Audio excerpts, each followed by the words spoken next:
જો અમે જઈએ છીએ આજે પાછા કાલુપુર ફ્રૂટ માર્કેટમાં. જો તમને બતાવીએ કેરીનો શું ભાવ ચાલે છે અત્યારે, કારણ કે અહીંયા તો રોજે રોજ ભાવ બદલતો જ હોય છે.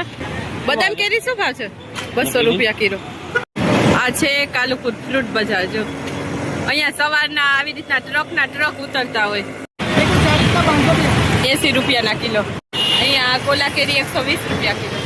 હનુમાન દાદા કેરી છે 200 રૂપિયા ભાવ છે. અને આ છે ગોલા કેરી 150 રૂપિયા કિલો. કેરી છે 200 રૂપિયાનું પેકેટ, 80 રૂપિયાનું એક.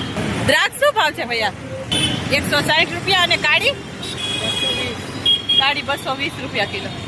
500 કેરી છે 800 રૂપિયાનું બોક્સ. તો જો આ બધો ફ્રૂટનો ભાવ છે. ખરીદી કરવી હોય તો આવજો મિત્રો. કેરીની ખરીદી કરી લીધી છે, કેરી લઈ લીધી. હવે જઈએ ઘરે. જો પોરબંદર બાજુ મનગઢ છે ને, એક ફોટા છે કેરી આવડી મોટી કેસર કેરી.